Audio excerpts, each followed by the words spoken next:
Hi and good morning. Welcome to our presentation today of food licensing and the Maine Food Sovereignty Ordinance Law Bill, now constitutional amendment, and how it affects your food business. My name is Chris Cole and I'm an advisor with the Maine Small Business Development Center.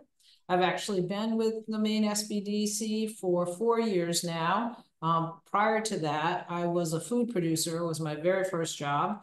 And then also a chef, a baker, event manager. I did trade show production, property management. And then I came back to my roots and owned a restaurant for 13 years. So I have a little bit of experience in the food world. I'm also one of the hosts today. I have a co-host with me and I'll introduce him shortly. So just before we begin, I want to let folks know that this is going to be recorded. If you prefer to keep your camera off, that's completely understandable. Within a week, we will email the presentation.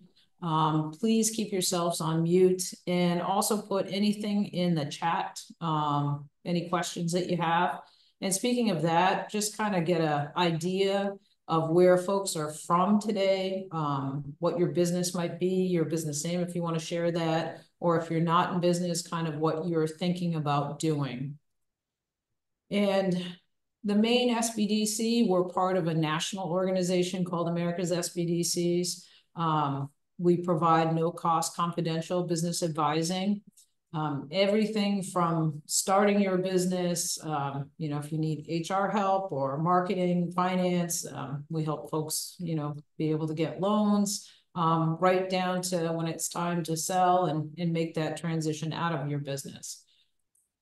What we don't do is we don't provide legal or tax advice. For that, we always defer to the professionals, and there are plenty of accountants and attorneys in this state, a lot of good ones that can help you with those issues. And the SBDCs were hosted by 4 different organizations across the state of Maine at the USM location. And we cover York and Cumberland counties, but statewide, we cover every county that there is. So there's an advisor near you, or certainly we can do virtual advising as well. And today I'm really pleased to be joined by Ben Metcalf, who's the inspection program manager for the Division of Quality Assurance and Regulation at the Department of Agriculture, Conservation, and Forestry. Ben's got a great presentation for you. So I'm just going to be really, hopefully brief on my part of the presentation. Our overview today is about food sovereignty, how it works, and what municipalities so far have it. So in 2017, Governor Paul LePage signed into bill an ordinance that recognized local control in food systems.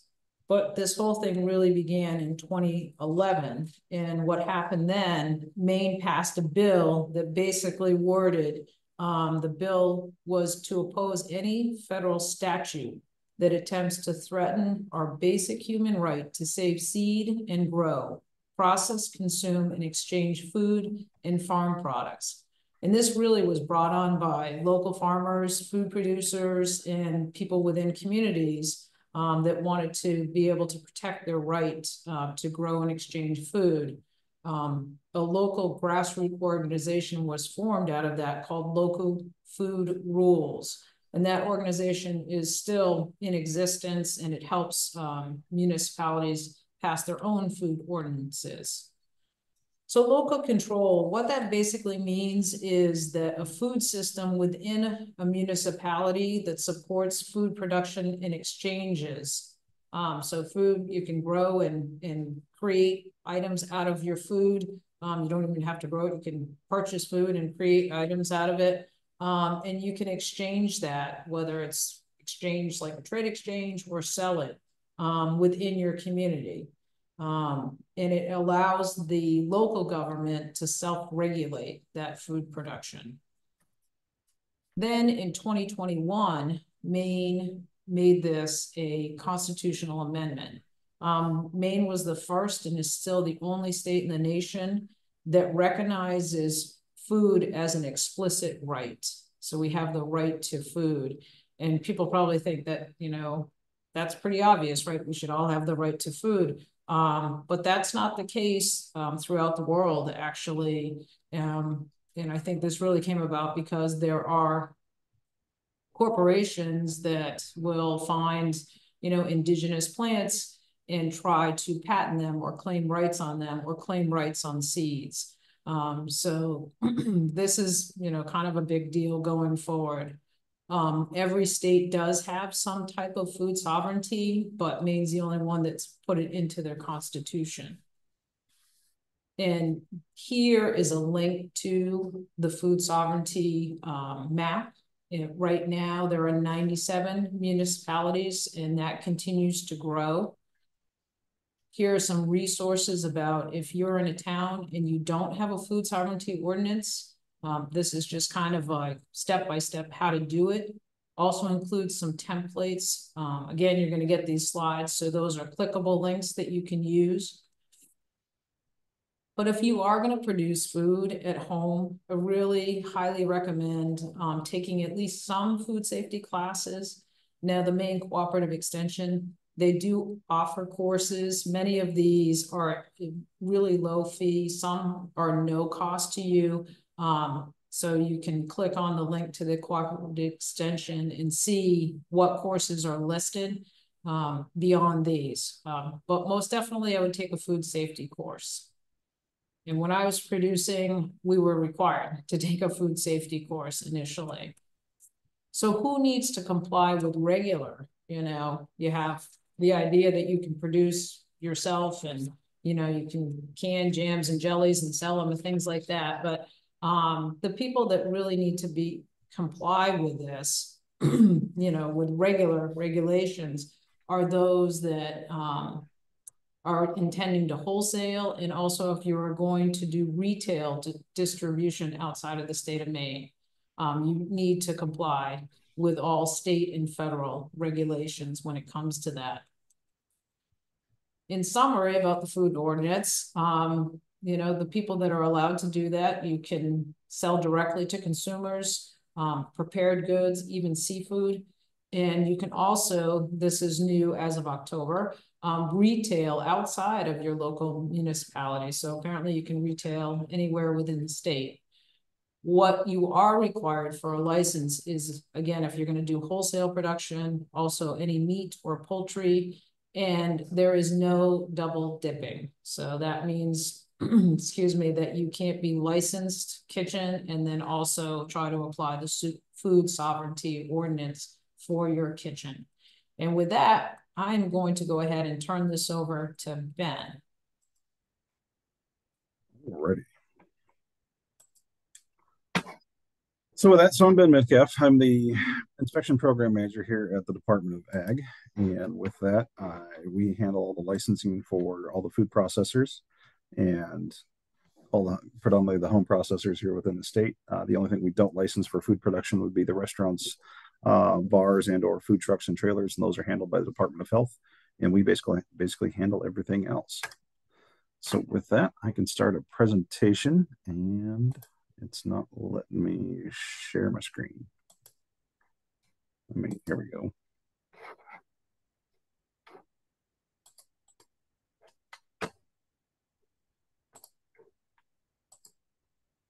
Okay. Yeah. So I'm going to kind of run through these at a very fast rate because it's a really long slide presentation. And I'll obviously already mentioned the information you're going to get here in an email anyway, and so it should be able to have access to it. And we'd like to set time aside for questions and answers afterwards. So like I said, Maine Department of Ag, we handle the home food licensing. With that, we have our typical contact information. You can find everything, including all my direct contact information, straight from our website. Just maine.gov and the DACF. We're under the food licensing and rules area. And then we do a whole lot of work with the University of Maine Extension Food Lab, which is ran by Dr. Beth Calder. So you'll see that reference quite often. When it comes to licensing for homes, we do non-hazardous food for home production.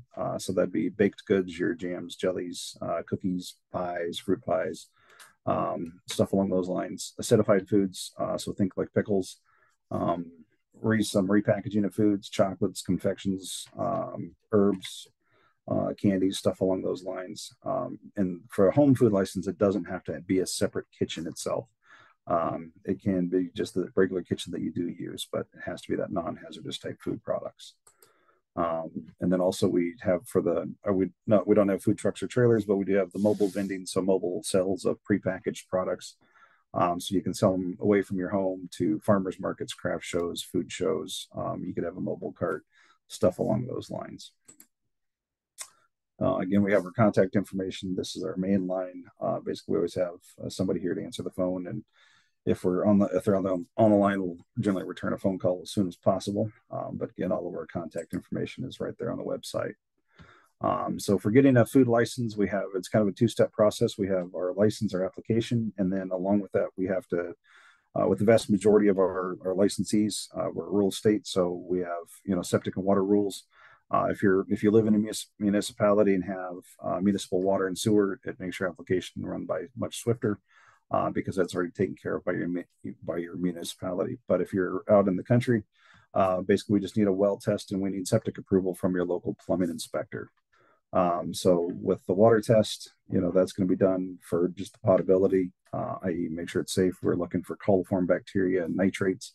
And the septic system approval from the LPI is just to make sure they come out and say, yep, it's not backed up and it's functioning properly. For water tests, those can be done in many different locations here in the state. You can get water test kits from, have a list here, A&L, Clearwater, Katahdin, Maine Environmental, Nelson, Northeast Lab, and then also the state Heddle Lab here in Augusta. So there's lots of different locations, whichever is closest to you guys, because it generally takes about 72 hours for a water test to be done and get those results turned around. Always want to kind of plan ahead for that application process. And then when it comes to that process, so you get your water test, get your septic approval, and then you can submit all that right here to our office.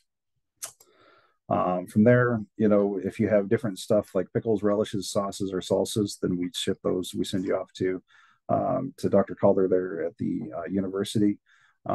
Just as a quick heads up, Dr. Calder is kind of a one-person show this summer, so she's kind of running everything by herself. She typically has an assistant this summer, most all year long. Or one assistant did retire, so it's taken her a little bit longer to get her processes and stuff through. But we send all the typical type stuff, your pickles, relishes, and sauces to her.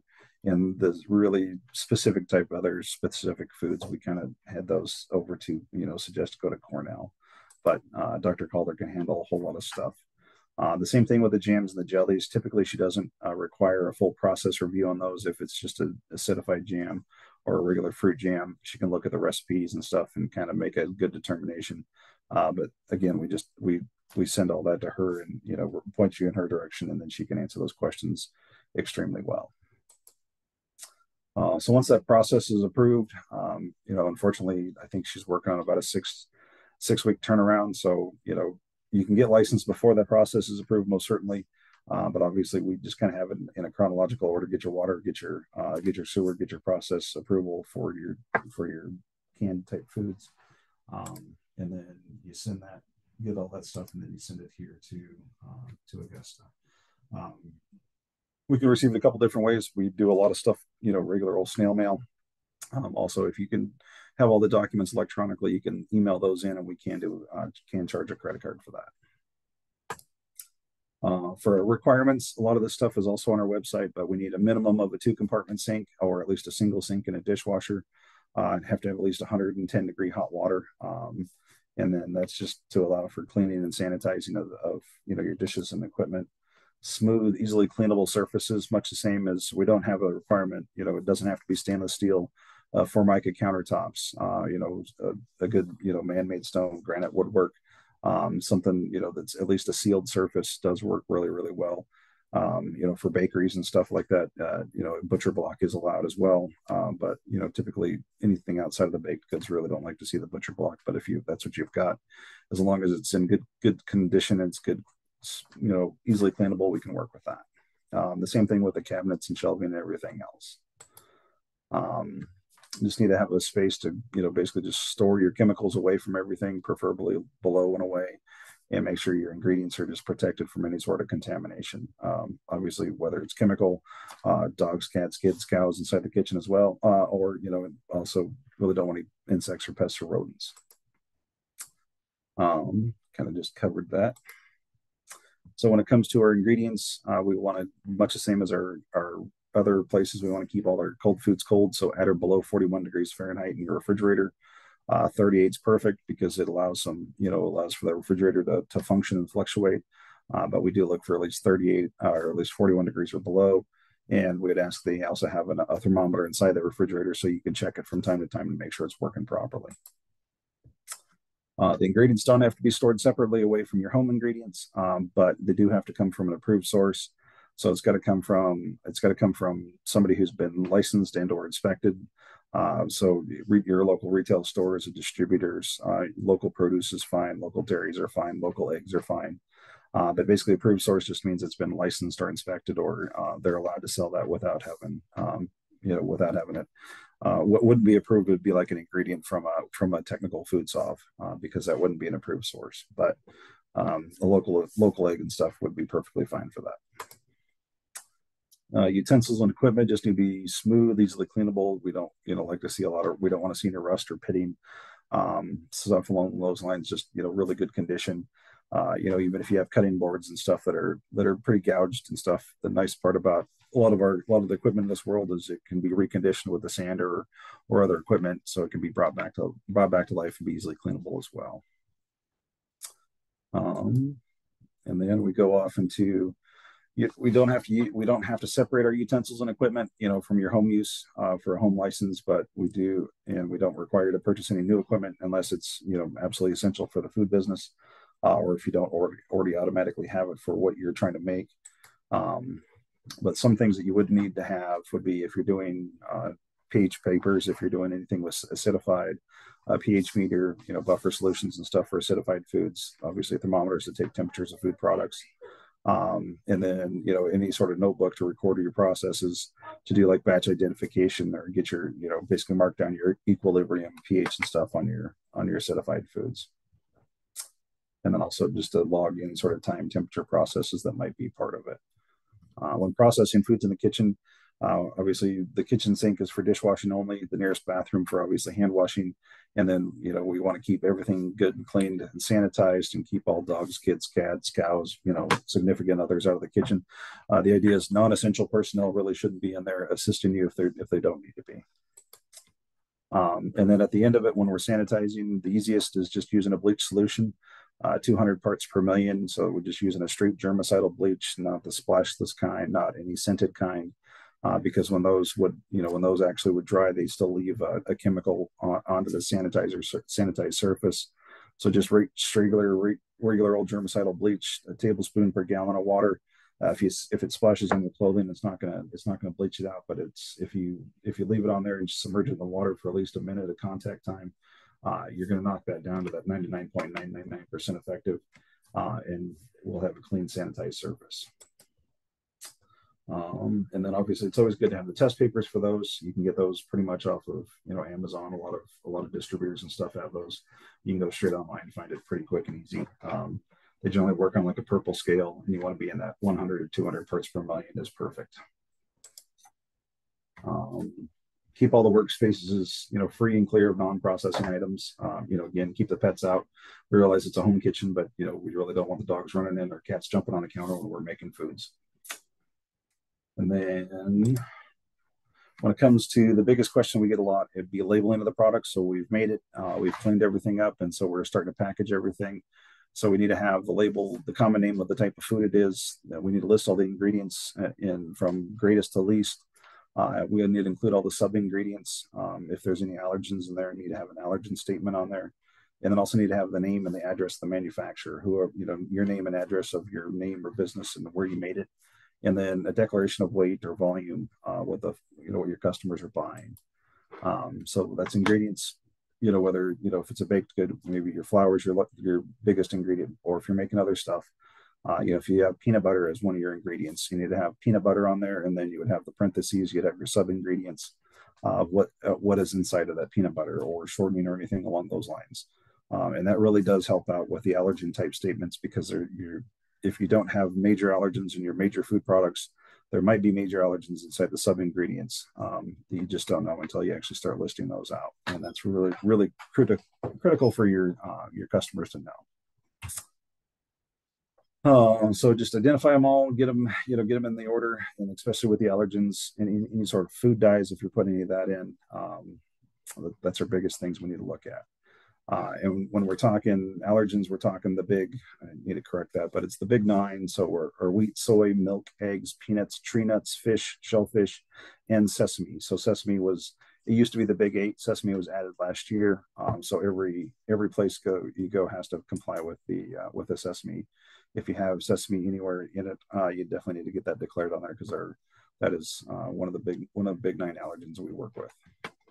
And then if we're talking, the tree nuts, what kind of tree nut is it? What kind of fish? What's what species of fish is it? Like we're talking almonds or walnuts for the nuts, or are we talking cod or pollock or anything along those lines? What sort of fish and stuff are we making? And then when it comes to labeling, even though you're using certified organic labels, you can't just throw organic on it. You do have to be certified to have that. And if you're putting a gluten-free label on there, you do have to verify it and test it that it is at least less than 20 parts per million gluten-free. Whether it's a letter of guarantee from your suppliers, or if you have the product tested. So those are the two, next biggest things. If we're doing organic or gluten-free, we have to prove it. And again, so labeling, just name, manufacturer, the address, physical address. PO box or website does not, in this day and age, it's kind of hard to, not everybody in the state has access to internet. Especially think of our Amish populations. They're not going to go looking online. So we need to have that actual physical address on there. And that's just the requirement for the rest of our rules. When you can distribute it, once you're licensed, you can do it retail. You can do it wholesale. So other retail locations within the state. Obviously, when you're doing internet sales, that's another retail. If you have somebody that does custom orders, that's a good way to distribute your product as well. For the mobile vending, if you're doing prepackaged products, that's perfect. If they're doing, if they have to be refrigerated, preferably keep them in coolers, with lots of ice packs, nice around them, to make sure that they're staying at or below 41 degrees Fahrenheit, especially during the warm summer months.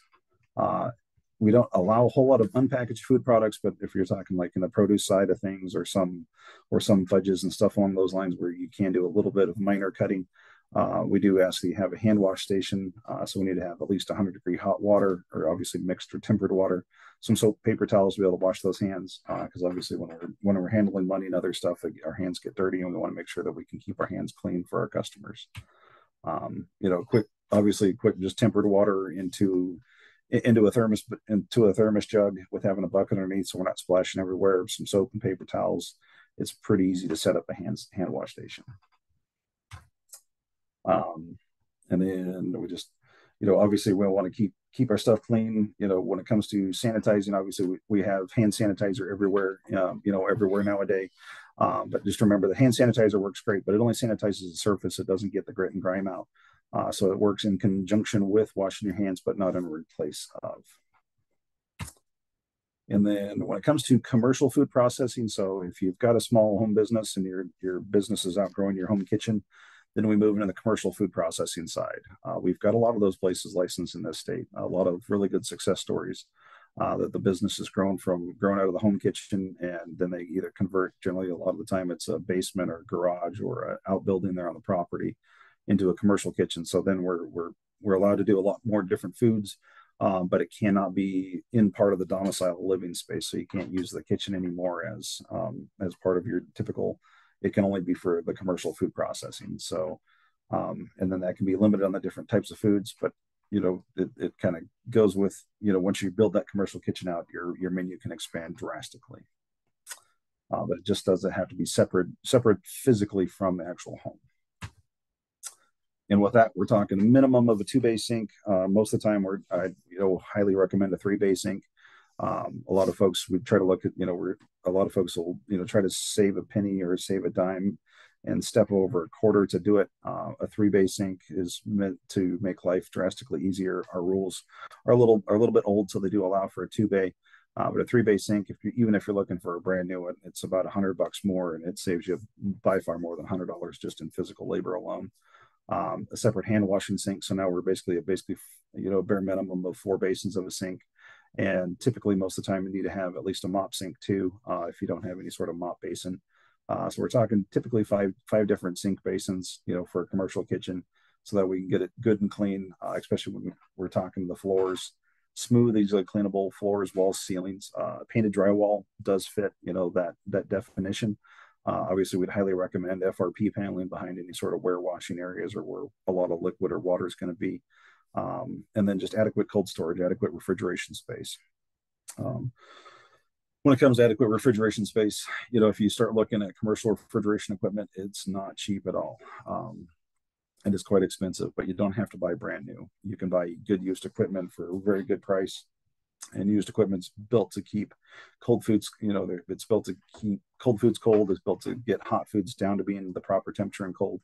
Whereas like a home style refrigerator, which we all have at our houses, they're good to be opened about 4 or 5 times a day. Some of us, we go there a little more often, but they're basically just built to keep cold foods cold and not be opened a lot. Whereas a commercial refrigerator, they're always blowing that cold air, so it can keep up with especially the hot days in the summertime, or a lot of large demand use of a lot of product being in it. So it's always something to look at when we're moved to the commercial side of things. We also need to upgrade our equipment.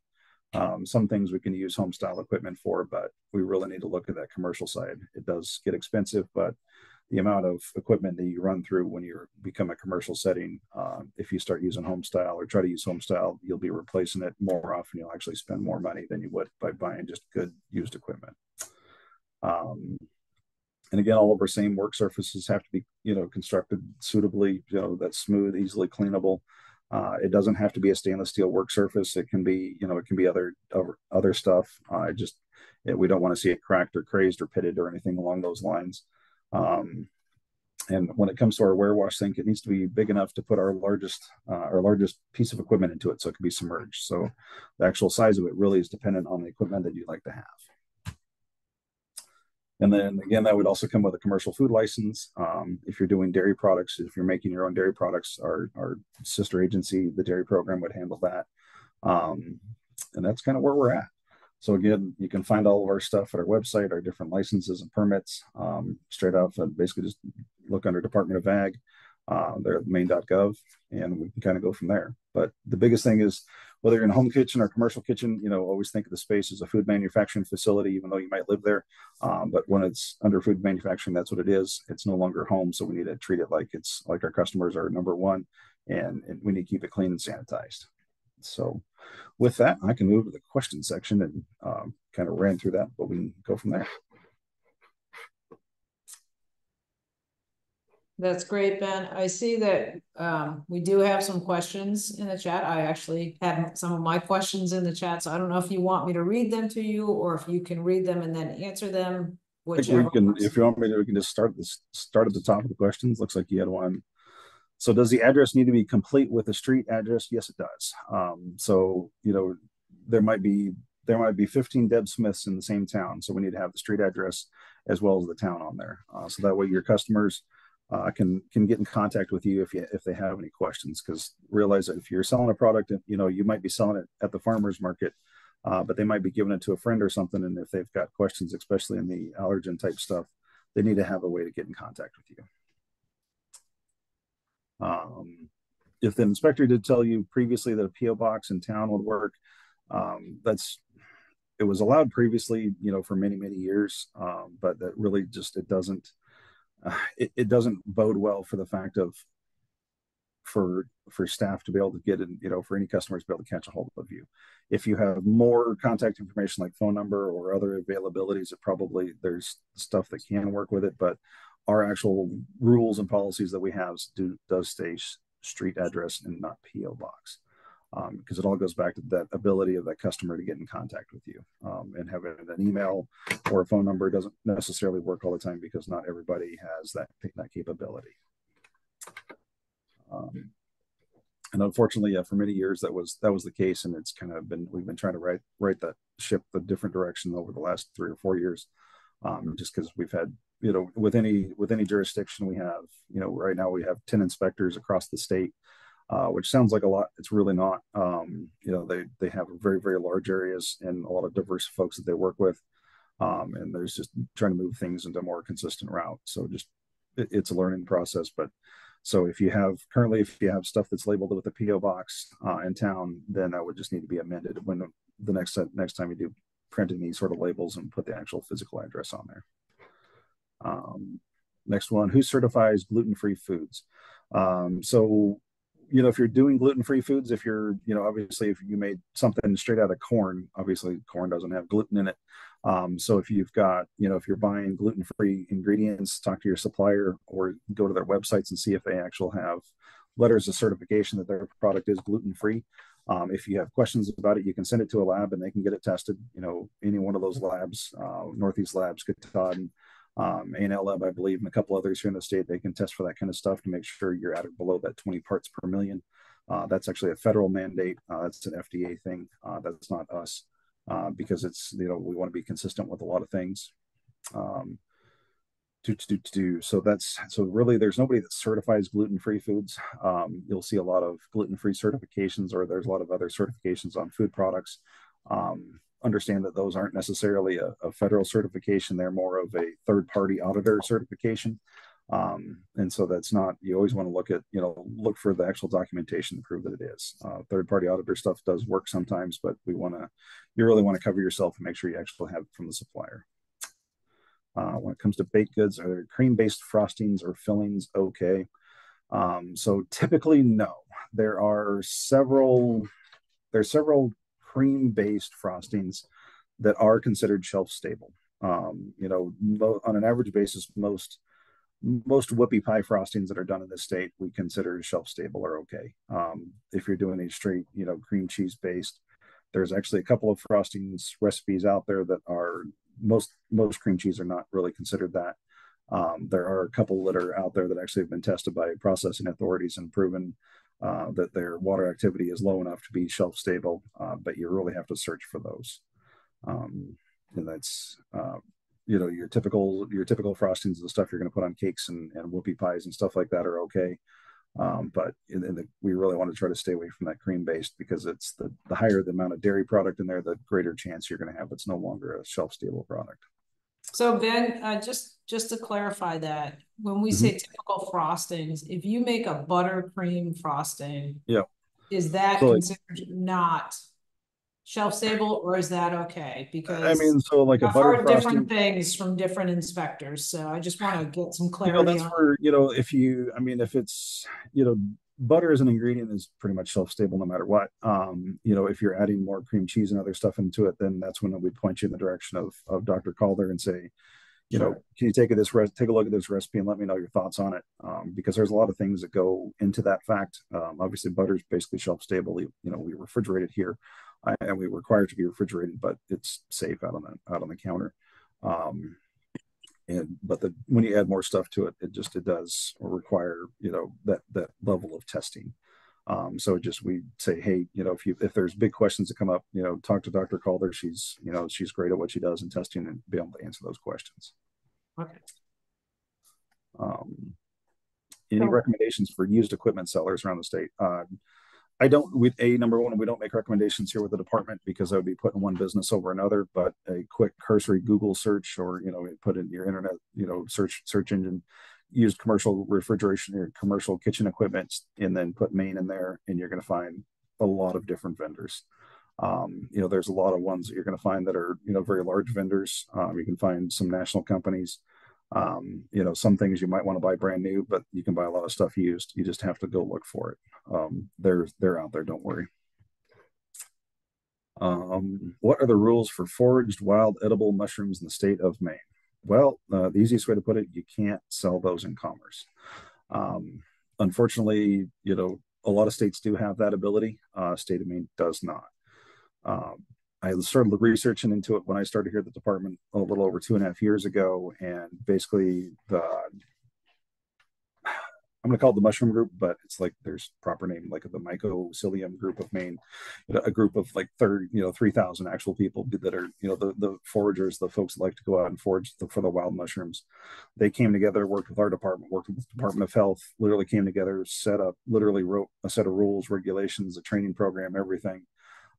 Literally had everything. The only thing it needed at the time was the governor's signature on it, and that was vetoed because the governor at the time didn't want to sign off and appoint somebody to be head of that program. So unfortunately, with that, you can't sell wild mushrooms like you could in other states. You can go out and forage them for yourself, but they cannot be put into food products because they're not allowed. If we would have had like other states do, where they have a certification program, so you go out, get certified with a trainer, an individual to be able to teach you which mushrooms are good, which ones are bad. And because when it comes to the differences, they're very minuscule.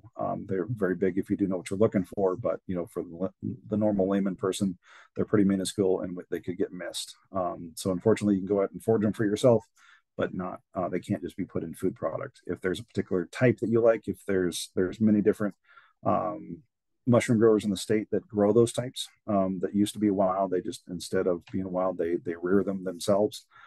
You can use those. They can come. That's considered a approved source if it's grown and not necessarily wild.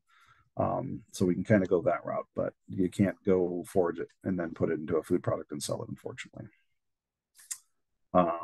Sink. The biggest item is a full-size baking sheet. Do you need a sink that's big enough to submerge? So it depends on how big your baking sheet is. Obviously, some of those get to be very, very large.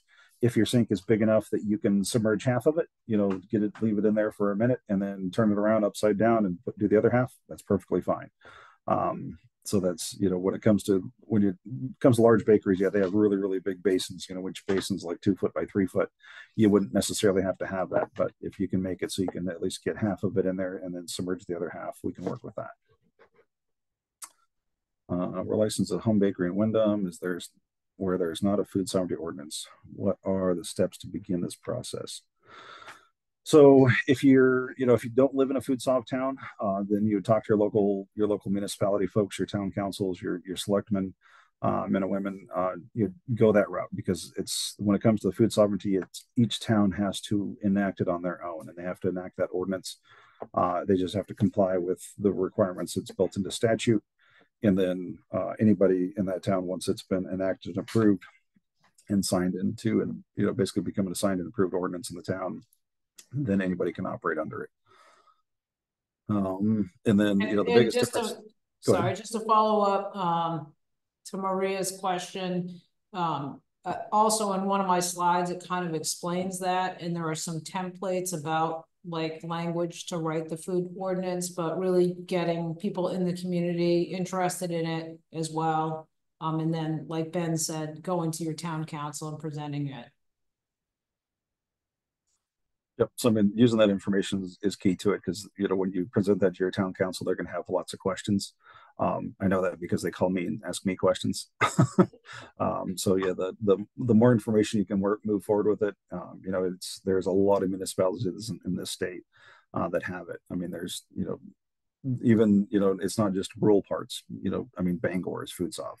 So really, really big municipalities have it. Really, really small municipalities have it. Can I produce food with meat at an incubator like Fork Food Lab, and then with a commercial kitchen that I build myself? So the short answer to that would be you can produce foods with meat product, but you can't wholesale produce. Well, you could, depending. So if you have anything more than 2% meat product in it, cooked meat, anything more than 2%, you would have to, if you're wholesaling it, it would have to be inspected. Things like Fork Food Lab, they currently have a state meat inspector in there from our sister program, the meat inspection program. They do have, I know Fork Food Lab does have one operator there that is inspected. They're actually building out a USDA inspection for that. So then you can actually sell your product anywhere in the state, not just the state, but the country. So that, that's a distinct possibility. That's the nice part about Fork Food Lab, is they've put in the time, effort, and they're trying to get that USDA inspector in there. If you're doing straight just retail products, depending on the product, we can do that for prepackaged type food products. Obviously, Fork Food Lab is really big in the catering type world, the food truck world, the restaurant type world. Department of Health has a whole lot of businesses licensed out there as well as we do that do make meat products. But it just once you want to go to the wholesale side, i.e., sell to anybody that to another business that you're not part ownership in, then it has to be inspected if it's above that 2%. And 2%, that'd be 2% by weight. So, if you want to do pizza, say, you could do a veggie pizza, no problem. You could do a pepperoni pizza, pretty much no problem, because it might be sparse on pepperoni, but you couldn't do anything else much more than that.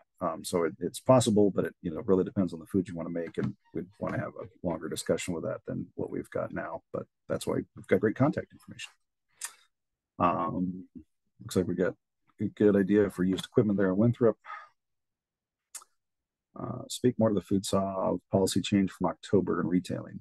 Yeah, so during the legislative session of 23, the food sovereignty, it used to be for food sovereignty, you had to buy it at the point of production. So it used to be if somebody was food town, you had to go to their house to be considered an informed consumer. So you could see if they had a beautiful looking place and it's nice and clean, or if they had 20 cats running around everywhere. That policy, that statute did get changed last year and went into effect in October, I think around the 18th.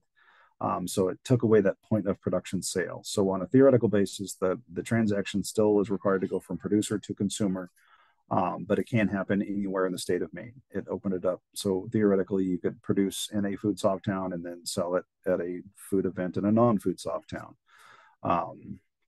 And so it makes it more confusing for my staff, but because when it comes to food soft, much the same as Chris mentioned earlier, you can't do the double dipping because it specifically states in the sovereignty statute, that's a lot of S's together, that any governmental entity is excluded from work, basically from doing any sort of regulation with. So we can't have discussions along those lines. So we can literally have a farmer's market, or those farmers markets allow non-licensed operators to be there. So you can have a licensed operator and a food solve operator next to each other. So that is allowed now, starting as of October of last year. A lot of municipalities did not, it got passed, and a lot of folks did not pay attention to that. So we try to point it out when folks ask that, it's no longer at the point of production. You can sell it elsewhere. And even in towns that technically don't have food sovereignty. So that is allowed, but if you're the producer, you do have to sell it straight to the consumer, and it cannot go through any sort of intermediary whatsoever. What about cured meats and jerky or sausage? That could be about a 5-hour discussion just on that side of things. To make it as short and sweet to the point, it really depends on how you want to sell it. If you want to sell it retail, so to your final consumer, you would have to be licensed. You would have to have it done in a commercial kitchen. You would have to get a variance through me, basically, and through our variance committee. You would have to have a full-blown HACCP plan. We're talking basically a 30 to 50-page document that says what you're going to be doing, documents everything you're going to be doing. There's a lot of good information out there. There's a couple of good classes out there, a couple of decent classes. The hard part is when it comes to making cured meats and sausages and stuff along those lines, is once you want to sell, say you make a really, really great jerky, and then the convenience store down the street wants to sell it. Well, you can't sell it to them for them to sell it unless it's been inspected. So that's when we point you in the direction to our meat inspection program or to USDA, because then if you don't want to just sell straight to retail, then it has to be inspected. And then you still have to have the same HACCP plans, you still have to have the same production areas. But it would have to be done under inspection so you can wholesale it. And that's part of our meat inspection program, part of their bailiwick. That's technically Maine law, but actually that rule comes straight from USDA. That's a countrywide rule that anything you're above that 2%, weight. And the idea when we're talking jerky, basically we're taking a raw meat product, we're turning it to shelf stable. So it takes a lot of documentation to do it. It's been done for thousands and thousands of years, so obviously it can be done safely. But the kicker to it is that you have to be able to document and prove that, so that way your customers are safe. But like I said, we could spend hours talking about that. What labeling is required on food foods? It basically does need to, if you're throwing a label in there, it just needs to say, not done in a licensed kitchen. And when it talks about that, basically you do have to put on there that it's not a licensed product or not an inspected facility. I think that's generally about it. Um, and then any other sort of labeling requirements when it comes to food soft stuff, like all the food labeling requirements I mentioned before, I would highly recommend. Number one, because if you're selling a good product and your customers want to know where they got it, A, they can look at the label and tell their friends about it. But B, if they have any questions, they know who to contact. But I can't tell you that you have to have all that on your label because I'm not allowed to. So it's one of those things we would highly recommend you put as much information on there as possible. Obviously, state that you're not a licensed or inspected facility, so therefore you still have that informed consumer at the end, especially if they're not buying it straight from the place where you make it. What about cheese, vegetables, and baked inside of a product? Can you elaborate on that one, Maria? Because that's it could be really vague.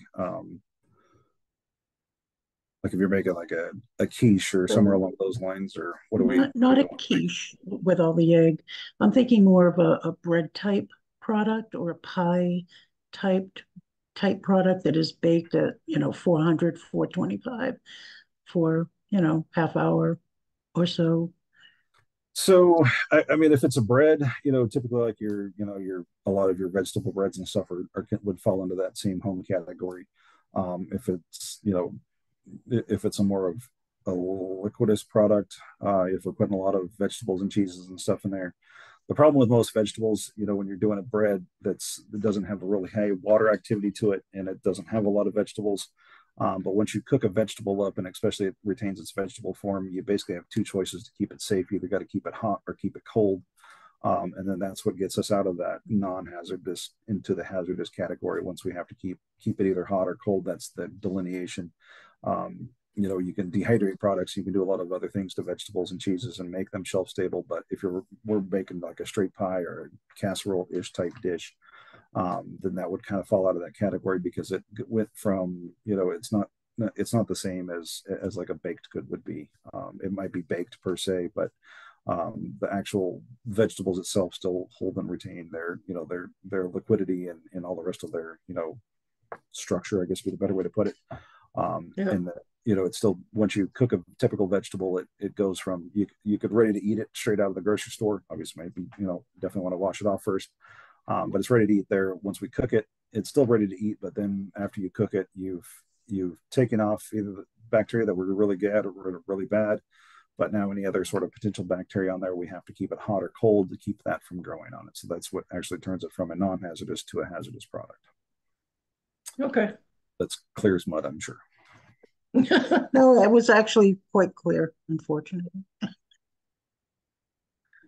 And then can you elaborate why meat and poultry are required to be licensed, i.e. regarding foodborne illness? So when it comes to food sovereignty, I'm assuming that's what we're asking a question for there, Chris, is that under the Food Sovereignty Act, when it was enacted, basically, meats and poultry products were explicitly excluded out of that because of our meat inspection program here at the department. So as part of USDA's rules, you're not allowed to have unapproved product being sold into commerce. And so when it comes to making products in an unlicensed kitchen, it has to be done when making unapproved products in an unlicensed kitchen. Basically, that had to be explicitly lined out. I think it's section 592, 562 there in the Food Sovereignty Act, which explicitly says no meat or poultry products can be put into it. It basically, USDA came in and when they were originally enacting that legislation back in 2017 and said, if you pass this with this meat and poultry in there, the entire state will lose its meat inspection program, and all of our state inspected meat plants will be literally out of business. So that's the short way to say it. So when basically you can't have your typical amenable species, so your beef, your lamb, your chicken, your turkey, your goat, stuff along those lines, pork, those are not allowed. Non-amenable species, it's a little more questionable. It would kind of have to be on a case-per-case basis for a non-amenable species, i.e. animal species that does not fall under the Meat Inspection Act. But the long story short of it is that when we're talking meat products, they have to come from an approved source. A lot of the time, if somebody has their own cows or their own hogs or something, most of the time they take them to an inspected plant to be processed. A lot of the time they can take them to a custom plant where you take your cow and get your cow back. But if they want to sell that meat product, it has to be, our state law requires retail sales to be licensed of any sort of meat products. So they have to go to a state or USDA inspected plant. We've got a lot of those throughout the state. So that same category kicks in.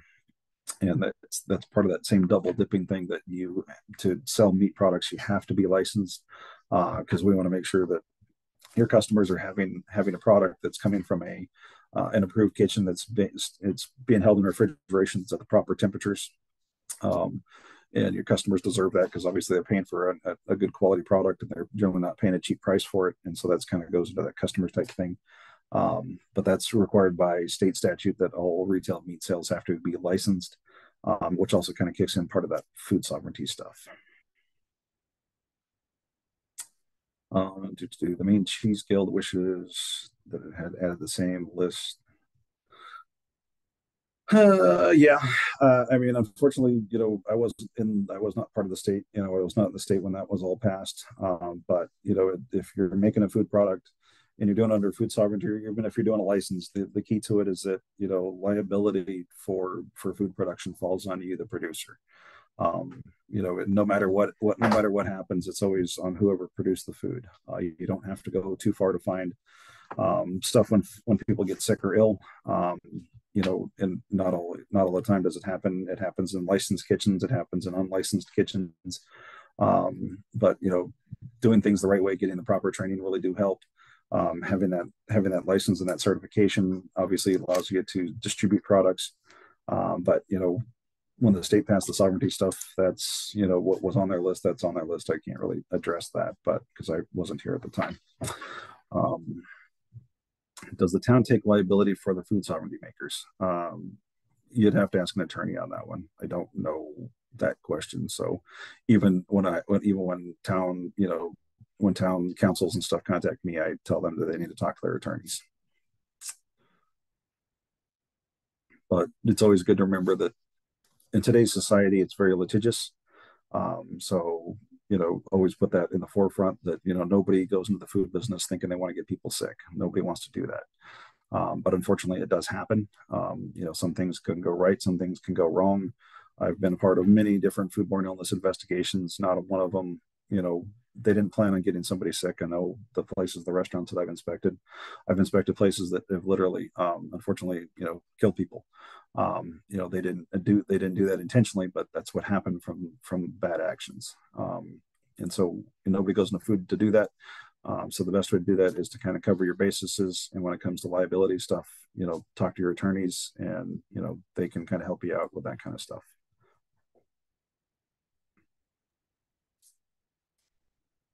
We have just a few more minutes here, so if anybody has any more questions, throw them in the chat, or if you want to unmute yourself and ask questions of Ben, please do. But I think this has been really enlightening. Ben, thank you so much for coming and presenting today, and really adding to our knowledge base. And hopefully people got things answered that needed to be answered, and certainly you have your contact information so folks can follow up with you. I find you very accessible when I have questions. So, I think people could call you. No, I try to, I've got all my contact information straight there on the website. I mean, that's the phone number, my email right on there. That's my direct line. It's not our general line or anything.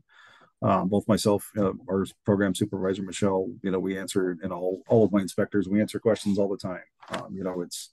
It's a lot easier for us to answer questions. If you ask them, if you have questions, it's a lot easier for us to answer them now, and kind of help you along in the process. There's no questions that are too smart or too dumb. In the food world, it's what you don't know, you don't know. We've got lots and lots and lots and lots of years of service here at the state. In the food safety side of things, we can answer a whole lot of questions. Now, there's some questions we do have to do some research on, because there's new different technologies that are in this world. The state of Maine's moving into what the rest of the world's doing.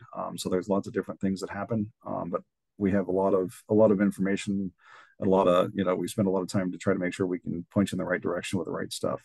When it comes to our department, We're the regulatory agency, but we're also by statute, we're required to help out our producers. So we walk the line of education and regulation. We try to go for education first, much the same as all food inspection programs do across the country.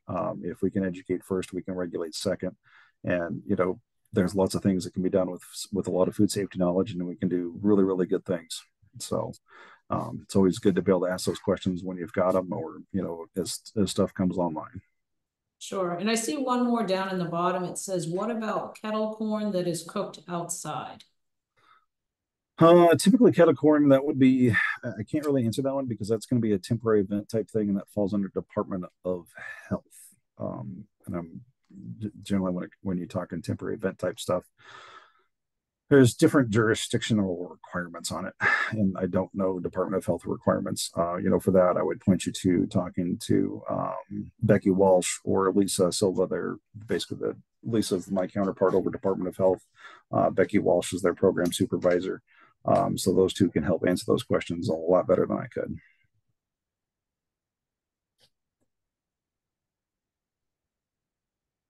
Well, I think I don't see any more questions. So again, Ben, thank you so much for your time. Everyone, thanks for attending. And just to reiterate, yes, both slide decks will be sent out to you along with a recording of the presentation. So all the clickable links you'll be able to use, and contact information for Ben and myself and other people within Ben's department as well. So thanks, everyone. I hope you have a great day.